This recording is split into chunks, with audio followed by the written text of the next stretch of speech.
الثقلين أبي القاسم محمد اللهم صل على محمد وآل محمد وعلى أهل بيته الطيبين الطاهرين المعصومين المنتخبين الذين أذهب الله عنهم الرجس وطهرهم تطهيرا اللهم صل على محمد وآل محمد سيما بقية الله روحي وأرواح العالمين مقدمه الفداء واللعنة على أعدائهم أجمعين أما بعد قال الله تبارك وتعالى في كتابه الأعلى ولقد كتبنا في الزبور من بعد الذكر أن الأرض يرثها عبادي الصالحون قال الإمام السجاد عليه الصلاة والسلام من عرفني فقد عرفني ومن لم يعرفني فأنا أعرفه بنفسي اللهم صل على محمد وآل محمد دعائے پروردگار عالم اس مقدس مقام پر ہمارا بیٹھنا اپنی بارگاہ میں عبادت شمار فرمائے جو مومنین نانی مجلس ان مجالس کے انعقاد میں دانے دل میں سکھ میں تعاون کر رہے ہیں پروردگار عالم سب کی توفیقات خیر میں اضافہ فرمائے مرحومین کی مغفرت فرمائے اس ذکر کو عزاداری کو ان مجالس کو قائم رکھنے کی توفیق عطا فرمائے درود پڑھیں محمد والے محمد کی ذات اللهم صل على محمد وآل محمد آپ کی خدمت میں چند دنوں سے کچھ گزارشات پیش کرنے کا شرف حاصل ہو رہا ہے اور یہ بندہ حقیر کے لیے ایک سعادت ہے کہ آپ جیسے محترم معزز مومنین صاحبان ایمان کی خدمت میں حاضر ہونے کا موقع ملا ہے جو مطالب پیش ہو رہے تھے واقعہ کربلا کے بعد کس طرح اہل بیت اطہار نے کربلا کی جنگ لڑی اس جنگ کو کس طرح مکمل کیا اور اس کا نتیجہ کہ جو آج ہماری آنکھوں کے سامنے جس تشیع کو جس شجرہ طیبہ کو ختم کرنے کے لیے بنو امیہ نے بنو عباس نے جو ظلم کر سکتے تھے کیے جو جنایت کر سکتے تھے انہوں نے انجام دی کوئی ایسا ظلم فرض نہیں کر سکتے کہ جس کو کرنا انجام دینا ممکن ہو اور بنو امیہ یا بنو عباس نے جس ظلم کو نہ کیا ہو تاکہ اس شجرہ طیبہ کو ختم کر سکیں اس سلسلہ طیب کو روک سکیں لیکن واقعہ کربلا کے بعد اس انداز سے علی کی بیٹی نے یہ جنگ لڑی امام سید ساجدین نے اس انداز سے یہ مبارزہ کیا اس طرح اس شجرہ طیبہ کی آبیاری کی کہ آج دنیا میں بھی کہیں پر یزیدیت اس طریقے سے فخر کے ساتھ کوئی بھی نہیں کہتا ہوا نظر آئے گا. اپنے آپ کو فخر کے ساتھ کوئی بھی یزید اور یزیدیت سے منسوب کرتا ہوا نظر نہیں آئے گا. لیکن اس طرح اس شجرہ طیبہ کو بلند کیا، اس کو پروان چڑھایا. ایک پوری دنیا میں آج یہ شجرہ طیبہ پھیلا ہوا ہے. اور دوسرا، اگر کوئی فخر محسوس کرتا بھی ہے تو اس بات کے ساتھ کہ میرا تعلق حسین کے ساتھ ہے، میرا تعلق حسین ابن علی کے ساتھ ہے، حسینی ہونے پہ فخر ہے. اور آج الحمدللہ خدا نے تشیع کو وہ مقام عطا کیا ہے جو آئمہ کی آرزو تھی، جو چاہتے تھے آئمہ کہ کاش وہ وقت آئے، وہ زمانہ آئے جب ہماری امامت و ولایت کے تذکرے عام ہوں. وہ وقت آئے جب ہماری تعلیمات دنیا میں عام ہو جائیں. اور آج خدا نے آئمہ کی اس آرزو کو پورا کیا ہے کہ جب شیعہ پوری دنیا کے اندر مختلف ممالک کے اندر آج سر اٹھا کر افتخار کے ساتھ، عزت کے ساتھ اور سر بلندی کے ساتھ زندگی گزار رہا ہے، ہمیں اس سفر پر نگاہ کرنے کی ضرورت ہے کہ تشیع نے کس طرح یہ سفر طے کیا کہ وہ تشیع ہر طرف سے جس پہ ظلم تھا، جس پر ستم تھا، جس کو ختم کرنے کے لیے کوئی گروپ نہیں، افراد نہیں، بلکہ حکومتیں لگی ہوئی تھیں. حکومتی سرمایہ لگا ہوا تھا، حکومتی طاقت اور قدرت استعمال ہو رہی تھی جس تشیع کو ختم کرنے کے لیے.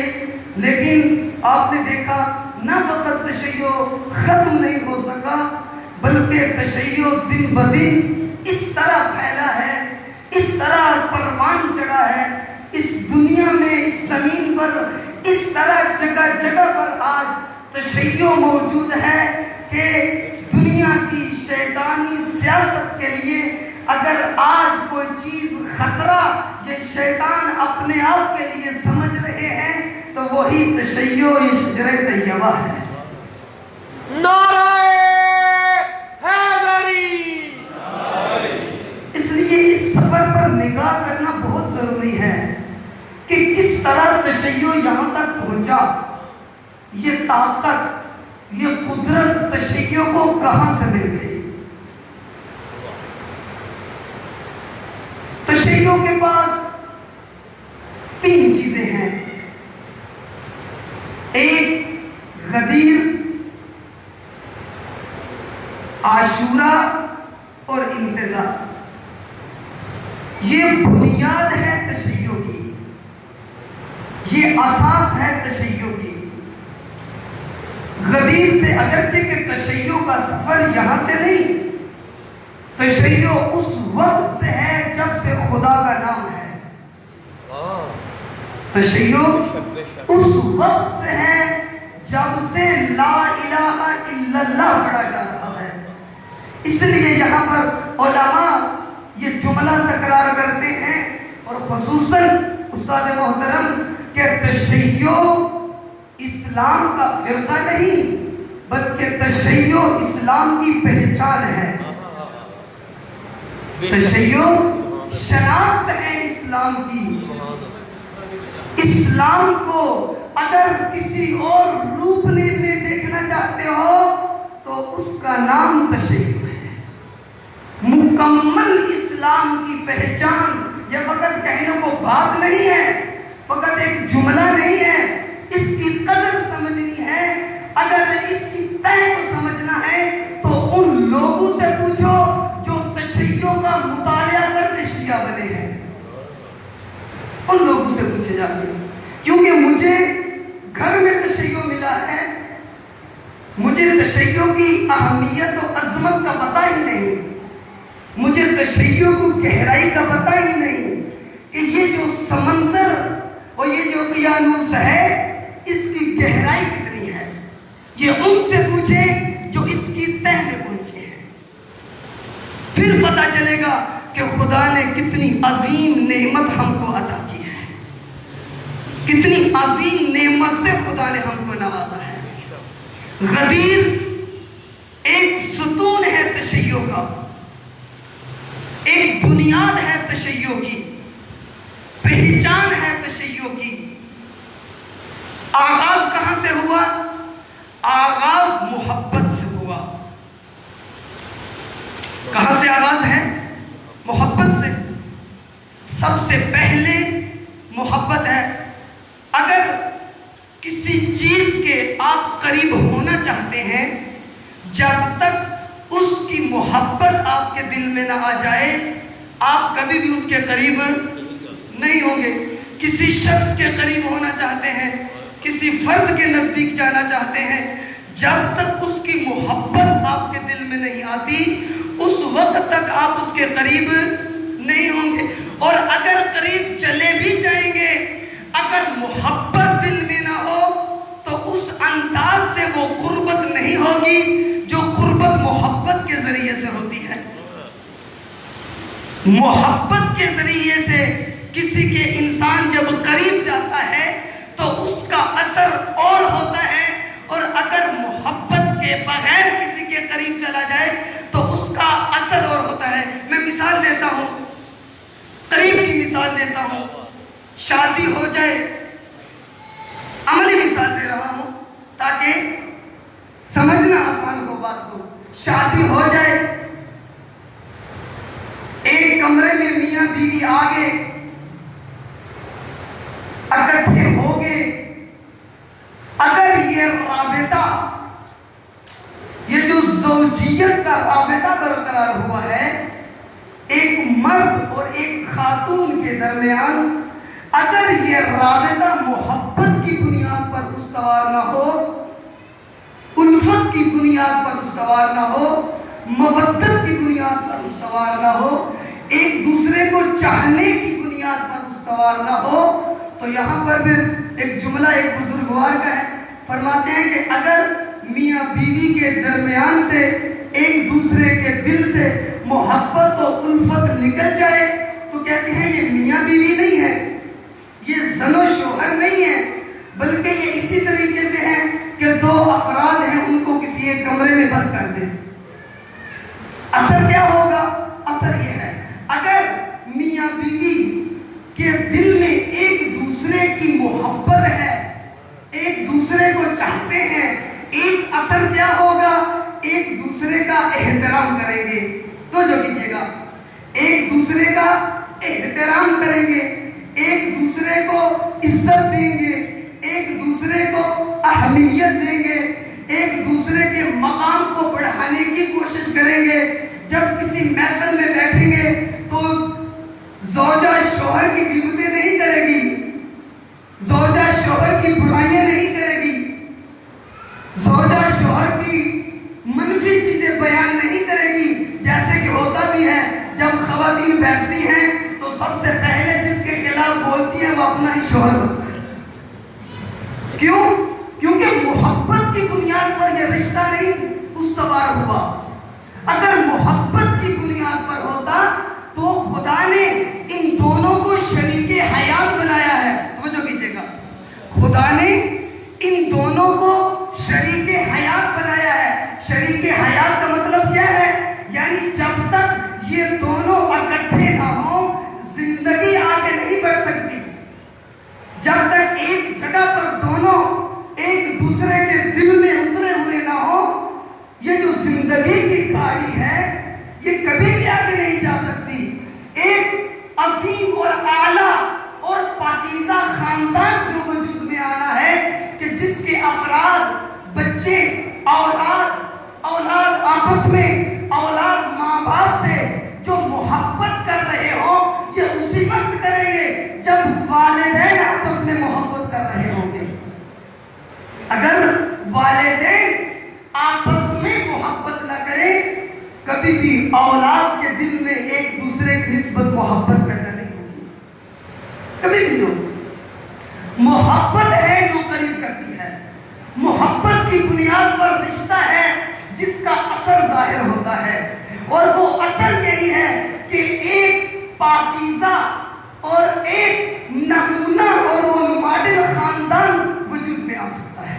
لیکن اگر محبت نکل جائے، آپ دیکھیں وہ گھر جن گھروں میں والدین میاں بیوی آپس میں ایک دوسرے سے محبت نہیں کرتے، کسی وجہ سے تعلق ہو گیا، رشتہ ہو گیا، یا رشتہ داری کی بنیاد پر، یا کسی کے کہنے کی بنیاد پر، کسی کے تعلق کی بنیاد پر یہ رشتہ جڑ گیا۔ اب جڑ تو گیا، بدن تو جڑ گئے، جسم تو جڑ گئے، لیکن دل نہیں جڑ سکے۔ اگر دل نہ جڑ سکے، یہ جسم جڑ جائے، یہ جسم جڑ جانے کے باوجود بھی ایک خاندان کو نہیں جوڑ سکتے، نہیں جوڑ سکتے خاندان کو۔ اسی وقت جوڑ سکتے ہیں جب یہ تعلق و محبت کی بنیاد پر استوار ہو، اور محبت کا ایک اہم رکن جو ہے وہ معرفت ہے۔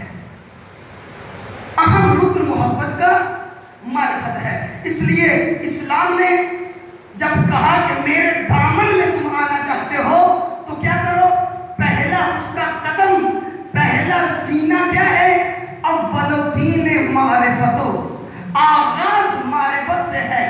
معرفت کے ساتھ محبت اور معرفت کے بغیر محبت، اس میں زمین سے آسمان کا سفر ہے۔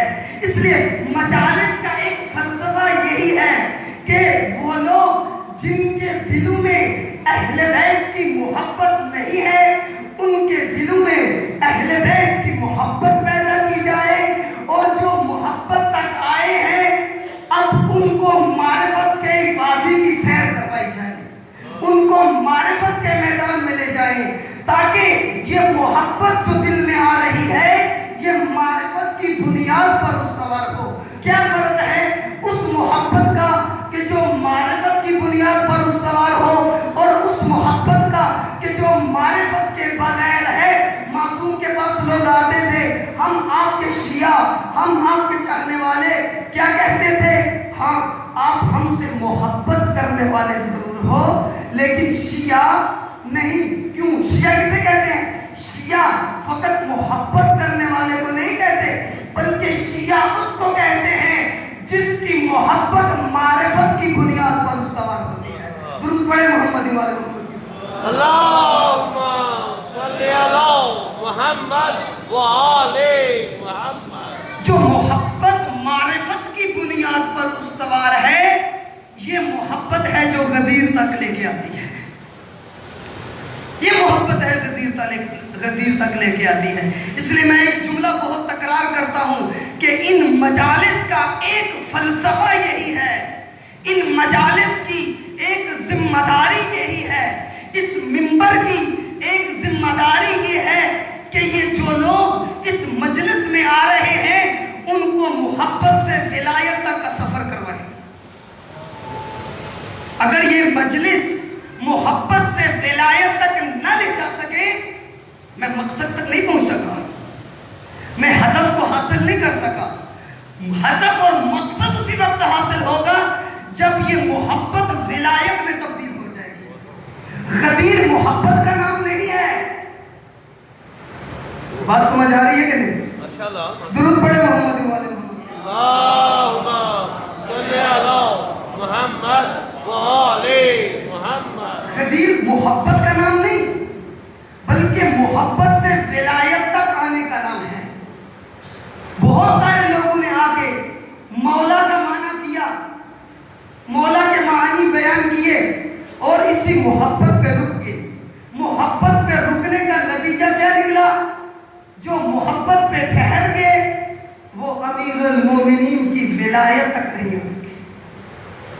رسول اللہ نے جب اعلان کیا تو پہلے کیا اعتراف کروایا غدیر میں؟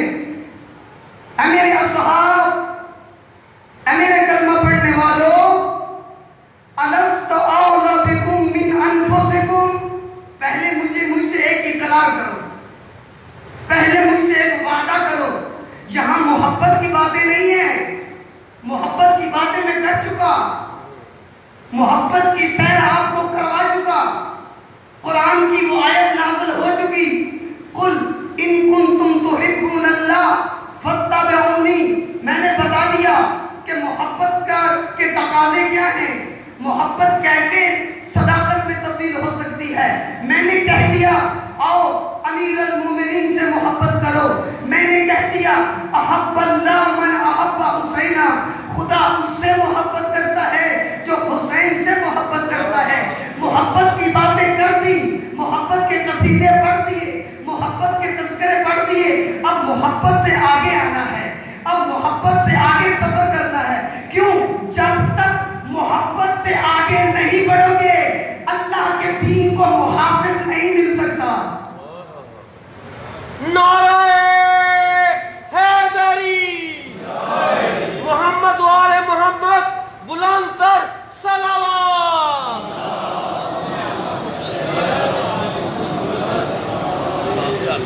جب تک محبت سے آگے نہیں بڑھتے، آج غدیر میں ایک عظیم اعلان ہونا ہے، اس لیے پہلے میں تم سے اقرار لیتا ہوں۔ الست اولی بکم من انفسکم، اے میرے اصحاب، اے میرے کلمہ پڑھنے والوں، پہلے ایک بات کا اقرار کرو، آیا میں نبی، میں اللہ کا رسول تمہاری جانوں پر تم سے زیادہ حق رکھتا ہوں کہ نہیں؟ تمہاری جانوں پر تم سے زیادہ، تم سے بڑھ کر ولایت رکھتا ہوں کہ نہیں؟ پہلے اقرار کروا رہے ہیں، آغاز ہی ولایت سے کیا، تاکہ ابھی سے پتہ چل جائے کہ بعد میں میں جو اعلان کرنے جا رہا ہوں کل جا کر اس کی تفسیر تبدیل نہ کر دینا، اس کے معنی کو تبدیل نہ کر دینا، مولا کے معانی میں گم نہ ہو جانا۔ میں آج ہی تمہیں بتائے جا رہا ہوں، جب تم سے اقرار لے رہا ہوں کہ آیا میں تمہاری جانوں پر تم سے زیادہ حق رکھتا ہوں کہ نہیں، پھر من کن تو مولا کا معنی خود ہی تمہیں سمجھ لینا چاہیے۔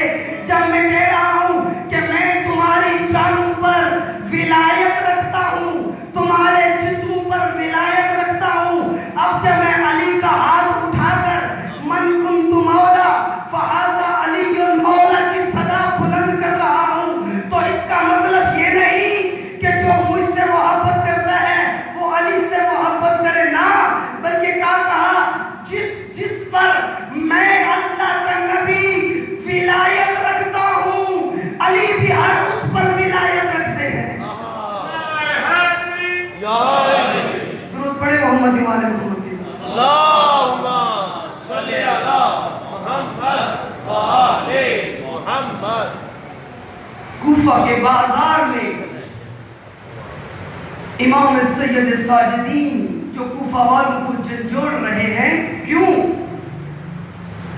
اب وقت ہمارے پاس بہت کم ہے، کل آخری مجلس ہے، وگرنہ اس موضوع کو کھول کے بیان کرنے کی ضرورت تھی کہ یہ جو آ کر کوفہ والوں کو جھنجھوڑا، جو دین پر عمل کر رہے تھے، سب کچھ کر رہے تھے، لیکن کون سی ایسی مشکل تھی کہ جو سید ساجدین کو نظر آ رہی ہے اور کسی کو نظر نہیں آتی؟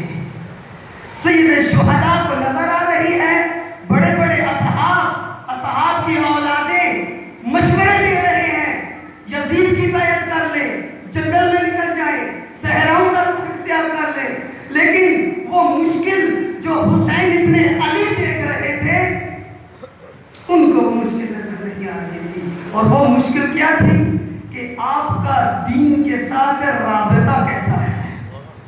توجہ کیجیے گا، چاہتا ہوں ایک دو دن میں اپنی بات کو نتیجے تک لے لیا۔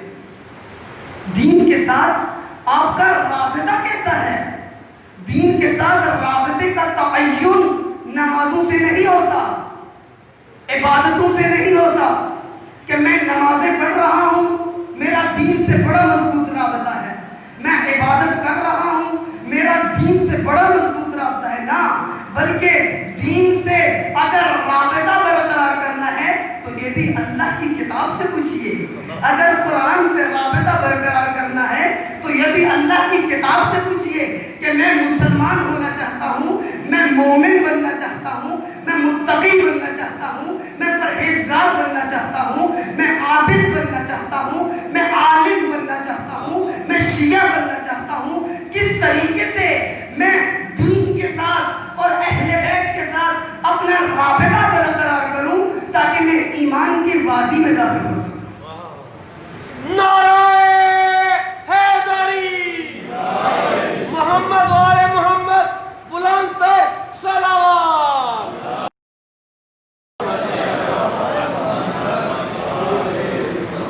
رابطہ بہت مہم ہے. رابطہ انسان کی زندگی پہ بہت اثر ڈالتا ہے. تعلق انسان کی زندگی پہ بہت اثر ڈالتا ہے. اگر کسی کا کسی سے اچھا رابطہ ہے تو اچھا اثر زندگی پہ آئے گا، اور اگر کسی سے برا رابطہ ہے تو برا تعلق اثر زندگی میں آئے گا. اس لیے کہا گیا کہ اپنی محفل کو اچھا بنائیں، اپنی دوستی کو اچھا بنائیں، اپنے تعلقات کو اچھا بنائیں، اپنی محفلوں کو پاکیزہ بنائیں. اگر اپنی زندگی کو پاکیزہ کرنا چاہتے ہو، اگر اپنے دل کو پاکیزہ رکھنا چاہتے ہو، اگر اپنے وجود کو پاک رکھنا چاہتے ہو، اپنے گھر کو پاکیزہ رکھنا چاہتے ہو، تو اپنی محفل کو پاکیزہ کر لو، اپنی گفتگو کو پاکیزہ کر لو، اپنے کردار کو پاکیزہ کر لو. کیونکہ جن سے تعلق ہوگا، توجہ کیجیے، جن سے تعلق ہوگا، جیسا تعلق ہوگا، انسان کی زندگی بھی ویسے ہی ہوگی. اس لیے پیغمبر نے یہ نہیں کہا ہر کسی سے اپنا رابطہ جوڑ لینا، ہر کسی سے اپنا تعلق جوڑ لینا، ہر کسی کے ساتھ رابطہ برقرار کر لینا، نہ، بلکہ کیا کہا؟ انی تارکن فیکم الثقلین کتاب اللہ و عترتی اہل بیتی ما ان تمسکتم بہما لن تضلوا بعدی ابدا. کہا اگر رابطہ برقرار کرنا چاہتے ہو تو رابطہ جس سے میں کہہ رہا ہوں اس سے رابطہ برقرار کرو. اور یہ پیغمبر کی اپنی بات نہیں بلکہ یہ قرآن کی آیت کی ترجمانی ہے. قرآن کیا کہتا ہے؟ ما آتاکم الرسول فخذوہ. ہاں، جو کچھ اللہ کے نبی تمہیں دیتے جائیں وہ لیتے جاؤ. جہاں رابطہ جوڑنے کا کہیں وہاں رابطہ برقرار کرتے جاؤ. جس سے تعلق برقرار کرنے کا کہیں اس سے تعلق برقرار کرتے جاؤ. اور جیسا رابطہ رکھنے کا کہیں ویسے رابطہ رکھتے جاؤ. یہ نہیں کہا کہ قرآن و اہل بیت سے محبت کر لو، یہ نہیں کہا. اگر کہا ہوتا نا محبت کر لو پھر بہت ساروں کی بات سچی ہو جاتی. اگر یہ کہا ہوتا کہ محبت کر لو تو پھر بہت ساروں کی بات سچی ہو جاتی. نہ، کیا کہا؟ تمسک کرو. محبت میں اور تمسک میں بہت فرق ہے. محبت لازم نہیں کہ آپ کو کسی کی ولایت کے سائے میں لے آئے، لیکن جب تمسک ہوگا، تمسک ہوگا ہی اس وقت جب آپ کسی کی ولایت کے سائے میں آ جائیں گے، ہوگی اس وقت. لہذا یہ رابطہ بہت مہم ہے. کس سے رابطہ برقرار کرنا اور کیسا رابطہ برقرار کرنا. پیغمبر نے غدیر میں کہا رابطہ برقرار کرنا ہے علی کے ساتھ، لیکن جیسے میں کہہ رہا ہوں ویسا رابطہ برقرار کرنا ہے. جس طرح سے میں کہہ رہا ہوں اس طرح سے تعلق برقرار کرنا ہے. میں فضائل سنا رہا ہوں، فضیلتیں بیان کر رہا ہوں تاکہ محبت علی تمہارے دلوں میں اتر جائے. یہ نور محبت سے تمہارے دل نورانی ہو جائے.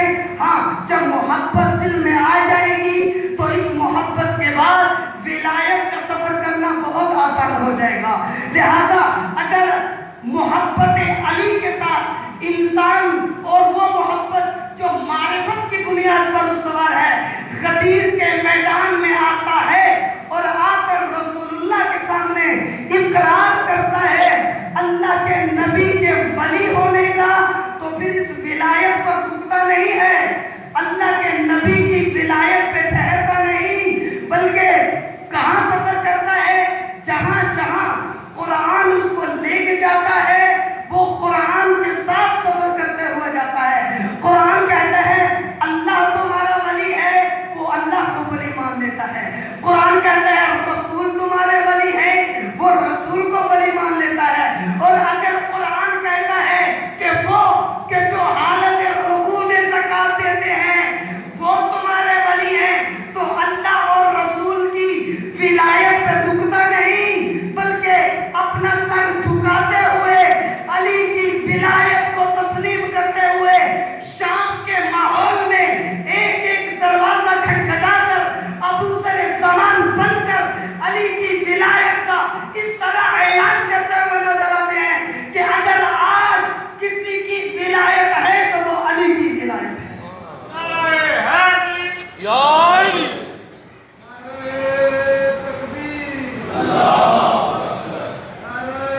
جو اللہ کے نبی نے کہا کہ میری اہل بیت کے ساتھ ولایت کا رابطہ برقرار کرنا ہے، ولایت کی بنیاد پر اہل بیت سے تعلق برقرار کرنا ہے، ولایت کے ذریعے سے اہل بیت کے قریب آنا ہے۔ اور اگر ولایت کے بغیر، ولایت کو قبول کیے بغیر انسان اہل بیت کے قریب آ جائے، اگر ان کو اپنا ولی اور امام نہ مانا ہو، صفین کے میدان میں اپنے ہی امام کو تنہا چھوڑ دیتے ہیں۔ یسر ہے اپنا ہی لشکر تھا، لیکن کیونکہ ولایت میں نہیں تھے، ولی مان کے نہیں آئے تھے، اپنے ہی مولا کے سامنے تلوار لے کے کھڑے ہو جاتے۔ یہ سر ہے، امام کوفہ والوں کو جھنجھوڑتے ہیں، انہیں بیدار کرتے ہیں، اے کوفہ والو، اے ایھا الغدرۃ المکرہ، رو رہے ہو آج، آنسو بہا رہے ہو، آؤ مجھے پہچان لو، میں کون ہوں؟ میں سید الساجدین، میں اس کا فرزند ہوں جس کا غدیر میں اللہ کے نبی نے جس کی ولایت کا اعلان کیا تھا۔ جب یہ رابطہ ٹوٹ جاتا ہے، یہ امت بہت کمزور ہو جاتی ہے۔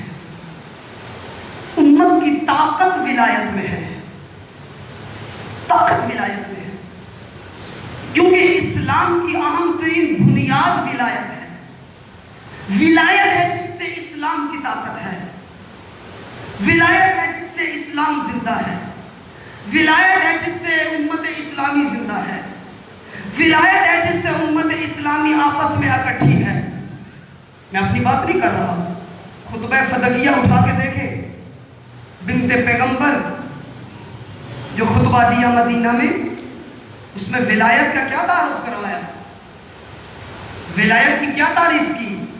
کہا ولایت کا کام ہے امت کو آپس میں ملا دینا۔ ولایت وہ سلسلہ ہے جو بکھرے ہوئے انسانوں کو آپس میں ملا سکتی ہے، آپس میں جوڑ سکتی ہے۔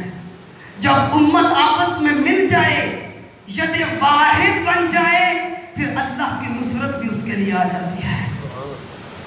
اللہ کی نصرت تفرقے میں نہیں ہے، اللہ کی نصرت گروہ گروہ بننے میں نہیں ہے، اللہ کی نصرت ایک دوسرے کا دشمن بننے میں نہیں ہے، اللہ کی نصرت ایک دوسرے پہ فتوے لگانے میں نہیں ہے، اللہ کی نصرت ایک دوسرے کے خون کے پیاسے ہونے میں نہیں ہے، اللہ کی نصرت ایک دوسرے کی جڑیں کاٹنے میں نہیں ہے۔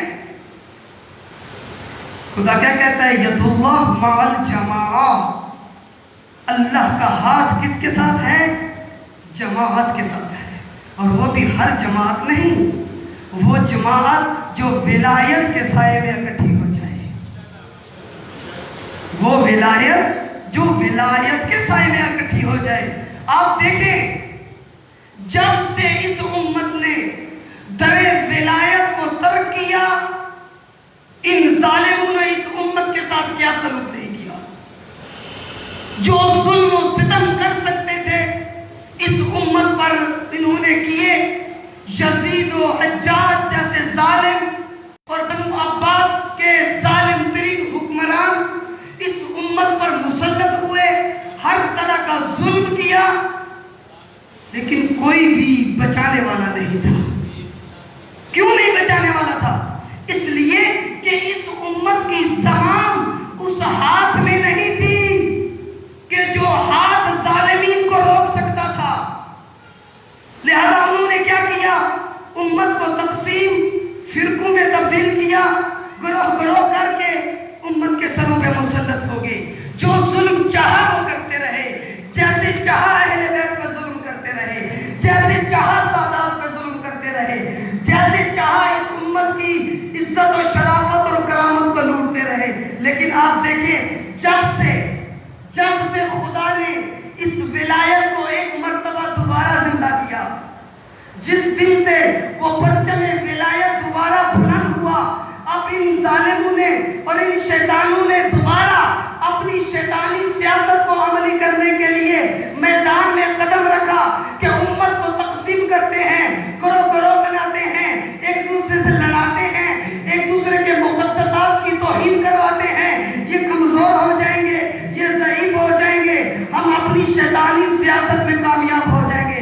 لیکن آپ نے دیکھا جب سے ولایت زندہ ہوئی، پرچم کربلا بلند ہوا، پرچم غدیر بلند ہوا، اور آ کر دنیا کے شیطانوں کو للکارا کہ جس طرح غدیر کے میدان میں خدا نے یہ آیت نازل کی، الیوم یائس الذین، آج مایوس ہو گئے وہ لوگ جنہوں نے کفر اختیار کیا، جنہوں نے ظلم کیا۔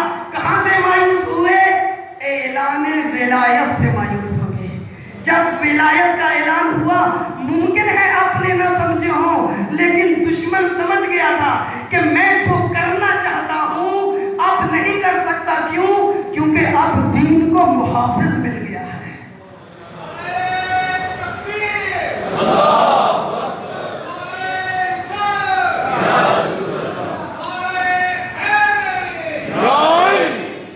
اب دین کو محافظ مل گیا ہے۔ انہوں نے پوری کوشش کی کہ آج ایک مرتبہ پھر اپنی شیطانی سیاست کو عملی کر سکے۔ ادھر سے اسی وقت رہبر معظم کا یہ فتویٰ آ جاتا ہے کہ شیعہ کے لیے حرام ہے کہ وہ اہل سنت کے مقدسات کی توہین کرے۔ یہ کوئی معمولی بات نہیں ہے، ممکن ہے ہمیں اس کا اندازہ نہ ہو۔ اس کی اگر قدر و قیمت پوچھنی ہے ان سے پوچھیں جنہوں نے اس فتوے کے ذریعے سے تشیع کو عزت دی ہے، تشیع کا سر بلند کیا ہے۔ اگر محافظ نہ ہو امتیں بکھر جاتی ہیں، اگر محافظ نہ ہو بھیڑی آ کے ریوڑ کو کھا جاتے ہیں، اگر نگہبان و محافظ نہ ہو اس امت کا کچھ بھی نہیں بچے گا۔ جب سے یہ محافظ میدان میں اترے، ملت عراق کے شرف کو بچا لیا، ملت لبنان کے شرف کو بچا لیا، کیونکہ رابطہ ولایت کا رابطہ برقرار کیا تھا۔ کربلا کے ساتھ جب تک ولایت کا رابطہ برقرار نہ ہو، ایک جملہ کہنا چاہتا ہوں، جب تک کربلا کے ساتھ ولایت کا رابطہ برقرار نہ ہو، کربلا رسم بن جاتی ہے، اور اگر کربلا کے ساتھ ولایت کا رابطہ برقرار ہو جائے، اس کربلا کے ذریعے سے خمینی یا بت شکن 2500 سالہ شہنشاہی نظام کو تباہ کر دیتے ہیں۔ نعرہ حیدری!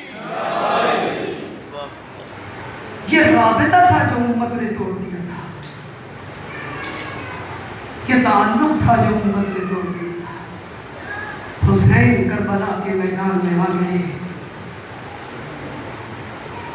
اس رابطے کو برقرار کرنے کے لیے، اس تعلق کو جوڑنے کے لیے۔ چند دنوں کے بعد شہادت ہے اس امام مظلوم کی جو اپنے بابا کی شہادت کے بعد بہت ہوئے تھے۔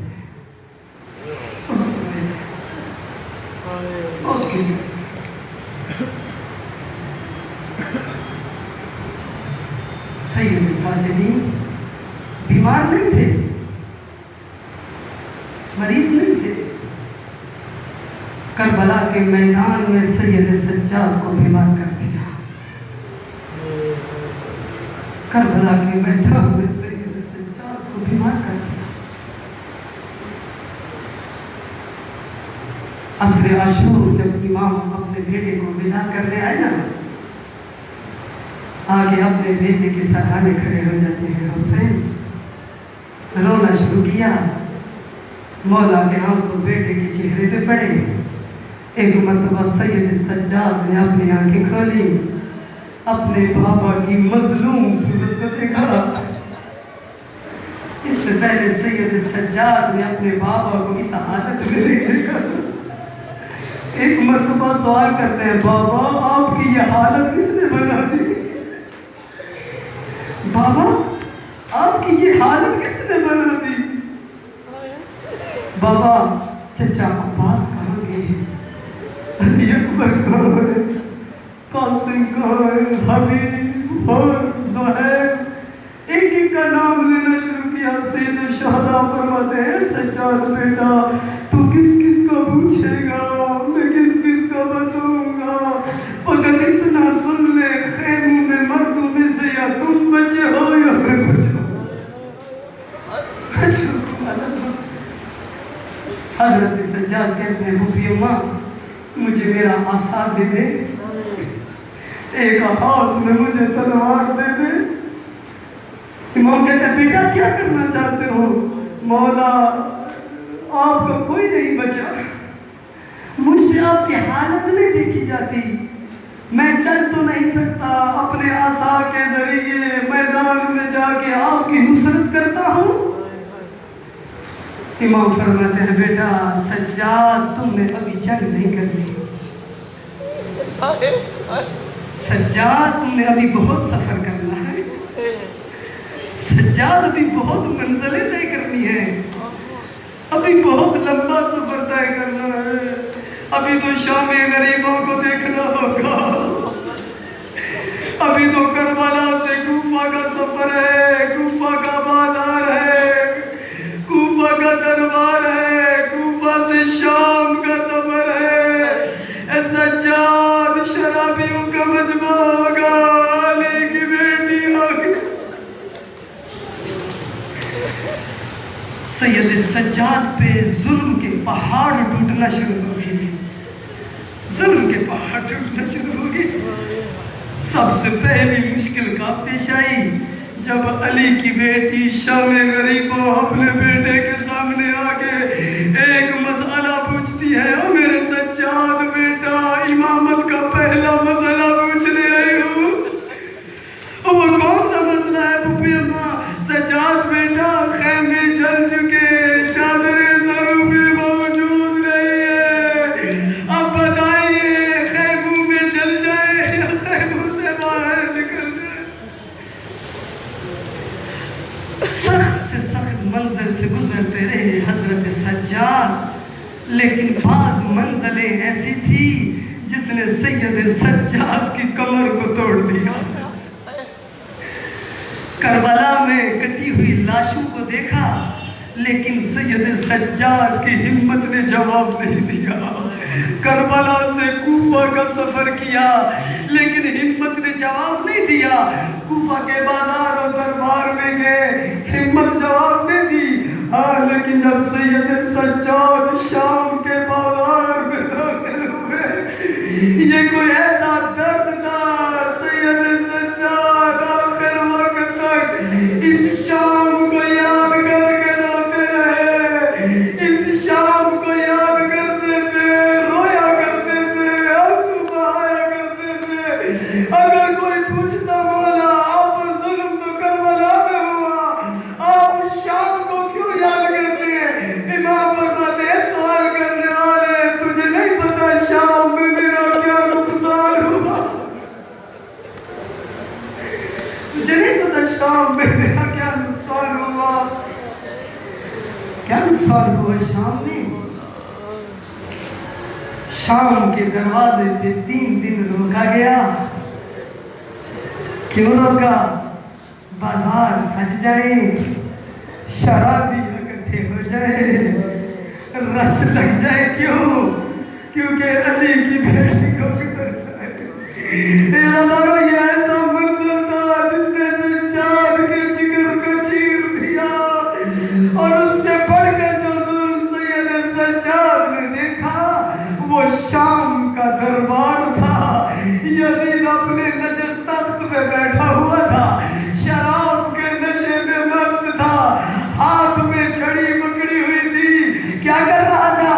ہاتھ میں یہ چھڑی تھام کر اب اس نے ایک ایسا ظلم کیا جس سے زمین کانپ گئی, جس سے دل کانپ گئے. وہ کون سا ظلم تھا؟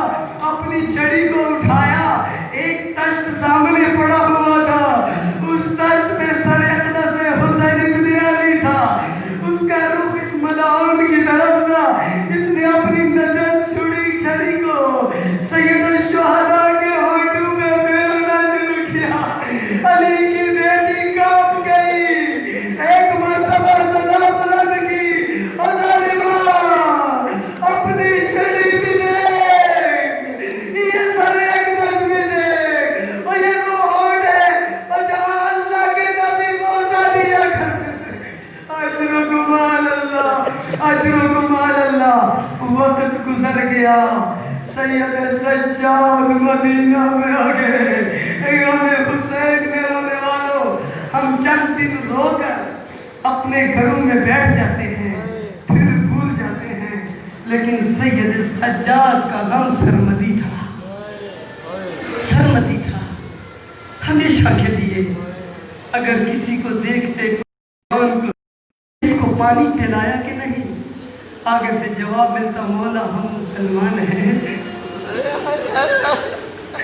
مولا ہم مسلمان ہیں، ہمارے نبی کی شریعت ہے جب حیوان کو ذبح کرو پہلے پانی پلاؤ پھر ذبح کرو۔ اس وقت سید سجاد کا رخ کربلا کی طرف پھر جاتا، اور میرے بابا تیری مظلومیت پر قربان جاؤ، ان مسلمانوں نے 3 دن کا پیاسا آپ کو ذبح کر دیا۔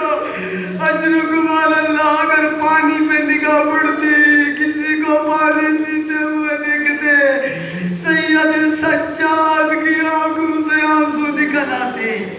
وقت گزرتا گیا، ہاں آخر وہ وقت آ پہنچا جب ان ملعونوں نے ارادہ کیا کہ اس شمع امامت کو خاموش کیا جا سکے، اس شمع امامت کو خاموش کیا جا سکے۔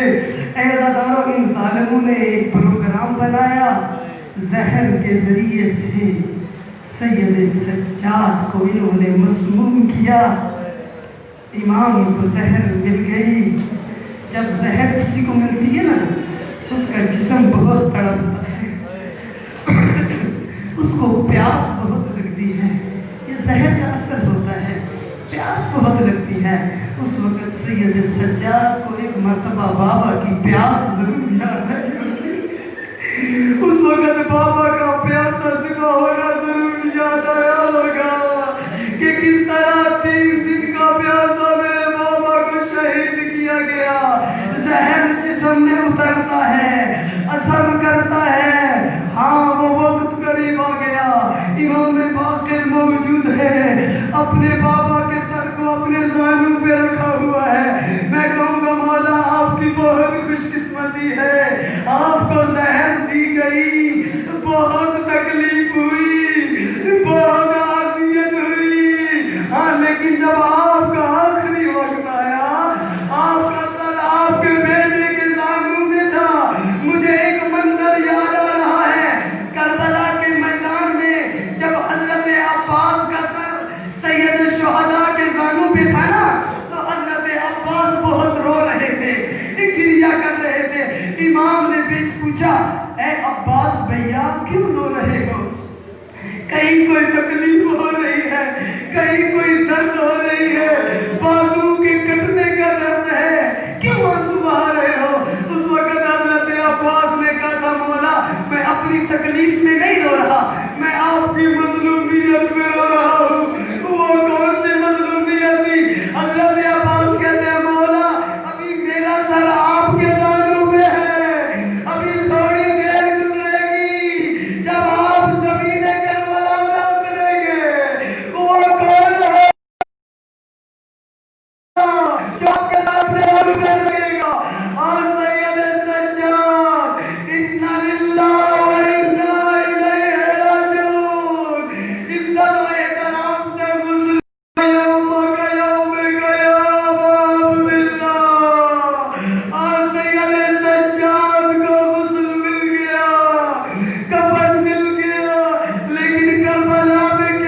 ألا لعنة الله على قوم الظالمين وسيعلم الذين ظلموا أي منقلب ينقلبون پروردگار اعلیٰ بحق محمد محمد ہماری اس ذکر کو عبادت کو اپنی بارگاہ میں منظور و مقبول فرما.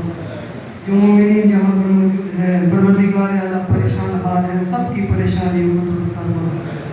جو بھی حاجات شرعی رکھتے ہیں ان کے حاجات کو پورا فرما. بیماروں کو شفا عطا فرما. مرحومین کی مغفرت فرما. بے روزگاروں کو رزق حلال عطا فرما. بے اولادوں کو اولاد عطا فرما. پروردگار اسلام مسلمین کو سربلند فرما. پروردگار اعلیٰ مظلوم جہان خصوصاً ملت کشمیر، فلسطین، عراق، یمن، شام، نائجیریا، برما، افغانستان اور جہاں بھی بحرین آج مظلومین ظالمین کے شر کا نشانہ ہے، ظلم کا نشانہ ہے. پروردگار اعلیٰ سب کو ظلم سے نجات عطا فرما. پروردگار اعلیٰ بحق محمد و آل محمد رہبر معظم انقلاب کی زندگی دراز فرما. انقلاب اسلامی کو کامیابی عطا فرما. اپنے حجت امام زمانہ کے ظہور میں تعجیل فرما. ہمارا شمار حضرت کے انصار میں فرما. ہم سب کا خاتمہ بالخیر فرما. شفاعت محمد و آل محمد سے فرما. دعا کی قبولیت کے لیے صلوات پڑھے محمد